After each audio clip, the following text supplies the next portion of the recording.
ఈ రాష్ట్ర ప్రభుత్వం కాంగ్రెస్ పార్టీ ప్రభుత్వం అధికారానికి వచ్చిన తర్వాత రాయితీ కల్పిస్తుంది. అంటే సంవత్సరంలో 12 మాసాలు 12,000 కోట్లు కేవలం 200 యూనిట్ల విద్యుత్ సరఫరాపై అని చెప్పంటున్న ఉచిత విద్యుత్ గృహావసరాలకు.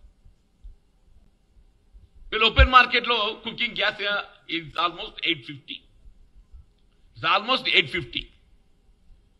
500 రూపాయలకు అదనంగా చెల్లింపు అంటే 350 రూపాయలు కన్జ్యూమర్ ఈస్ గెట్టింగ్ బ్యాక్.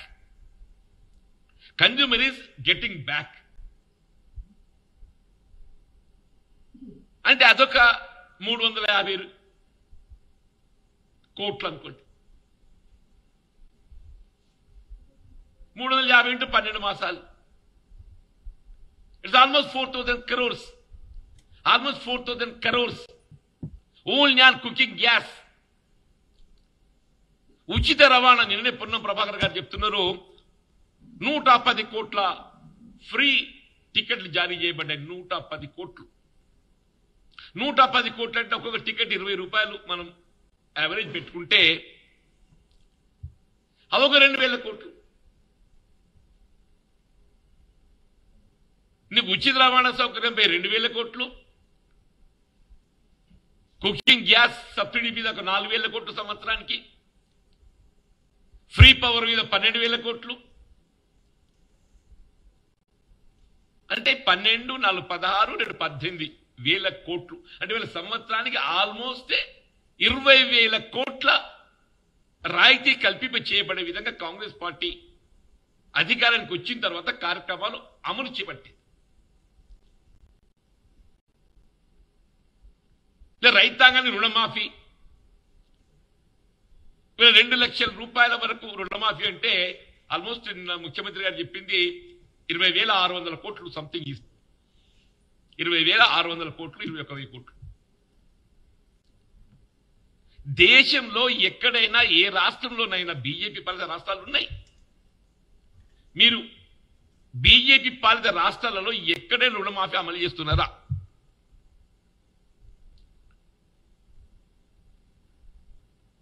మీరు చేయని కార్యక్రమాలు ఇవాళ రాష్ట్రంలో కాంగ్రెస్ ప్రభుత్వం అమలు చేస్తుంటే ప్రభుత్వంగా రైతుకు అండగా నిలవాలనే భావన తపనతో ఏదైతుందో ఇవాళ ఏకమొత్తంగా గతంలో టీఆర్ఎస్ ప్రభుత్వం కూడా అమలు చేయడానికి ప్రయత్నం చేసింది. అలాంటి విడతల వారీగా చేయడంతో ఏమైపోయింది? అది వడ్డీ మాఫీగా సరిపోయింది. బట్ టుడే ఏకమొత్తంగా అమలు చేయడంతో ఏదైతుందో రైతుకు వీళ్ళ వడ్డీ భారం లేకుండా కార్యక్రమం అమలు చేస్తుంటే మరి భారతీయ జనతా పార్టీ మేము కూడా ఏదో మాట్లాడుకుంటే ఎట్లుంటది, మేము ఎక్కడ కూడా కనబడకుంటే అయిపోతున్నాం చెప్పి అనుకుంటే ఇట్లనే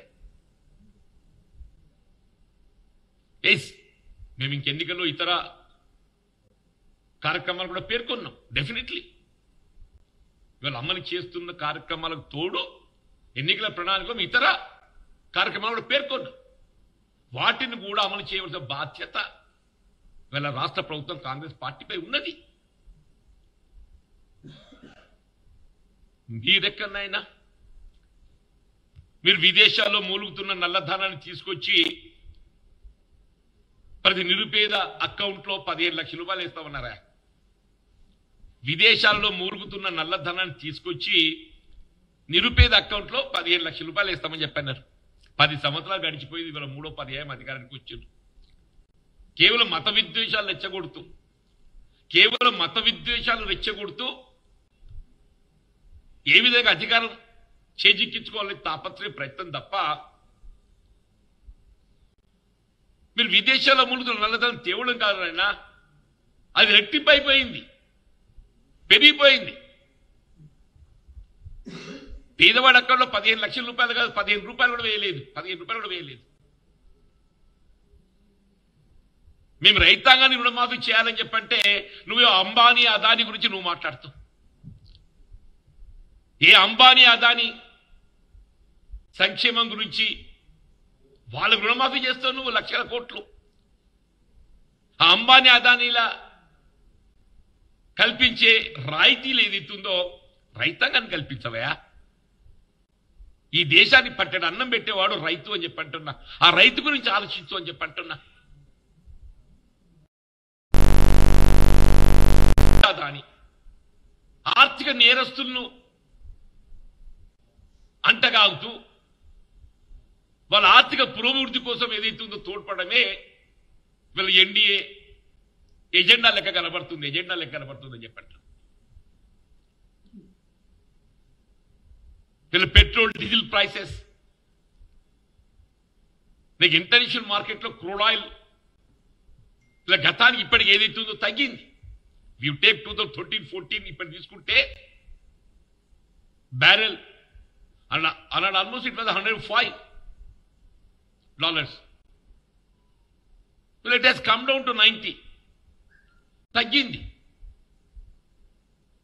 డీజిల్ ఎక్కడున్నది? ఆనాడు ఏదైతే ₹54 ఉంటే ఇవాళ ₹90 పైకి. Almost double.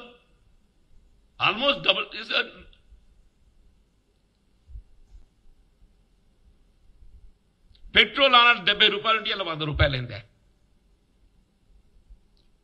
వీళ్ళు నిత్యావసర వస్తువుల ధరలు ఏదైతుందో ఆకాశాన్ని అంటుతున్నాయి. నిత్యావసర వస్తువుల ధరలు ఆకాశాన్ని అంటుతున్నాయి. దానిపై దృష్టి పెట్టకుండా ఏ విధంగా నిత్యావసర వస్తువుల ధరలు అదుపు చేయాలి, సామాన్యుడిపై ఆర్థిక భారం పడకుండా చూడాలి. వీళ్ళు డీజిల్ ప్రైస్ గా కంట్రోల్ చేస్తే ఆటోమేటిక్ ట్రాన్స్పోర్టేషన్ భారం తగ్గుద్ది. నిత్యావసర వస్తువుల మూమెంట్కి ఏదైతుందో కొంత రిలీఫ్ వస్తుంది. అదంతా ఏది లేదు. ఇవాళ కాంగ్రెస్ సంబరాలు చేస్తుంటే ప్రభుత్వ పరంగా జీర్ణించుకోలేక ఉనికి చాటుకోవాలని తపనతోని ఛార్జ్షీట్, అసలు ఛార్జ్షీట్ కాదు, అసలు NDA Bharatiya Janata party prosecute చేయాలంటున్నా. మీరు ఎన్నికలు చేసే వాగ్దానాలు దశాబ్ద కాలం 10 సంవత్సరాలు గడిచిన అమలు చేయలేకపోయింది కాబట్టి ప్రాసిక్యూట్ చేయాలంటున్నాను. ఇవాళ విదేశాల్లో మునుగుతున్న నల్లధనం, పేదవాడి అకౌంట్లో 15 లక్షల రూపాయలు, సంవత్సరానికి 2 కోట్ల ఉద్యోగాల కల్పన,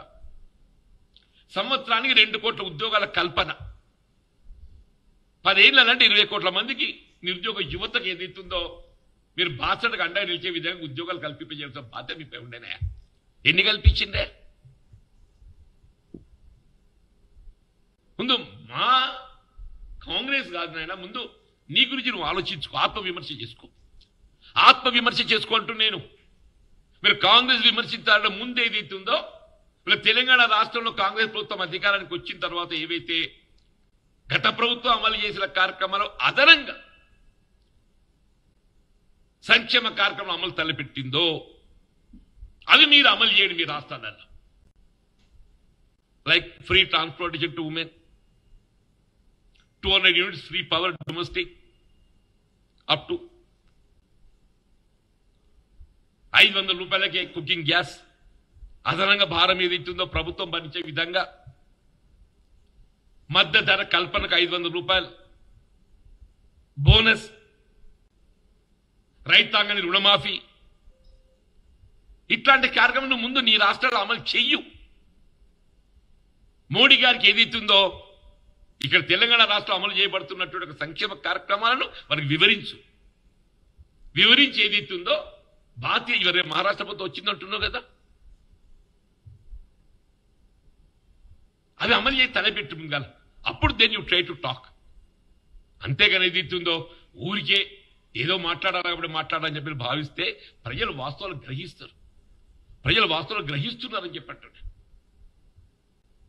దయచేసి వాస్తవాలకు అనుగుణంగా ఇవాళ మనం ఏదైనా మన ఆలోచన విధానం ముందుకు పోవాలి, దానికి అనుగుణంగానే మన స్పందన ఉండాలని చెప్పని నేను పేర్కొంటాను.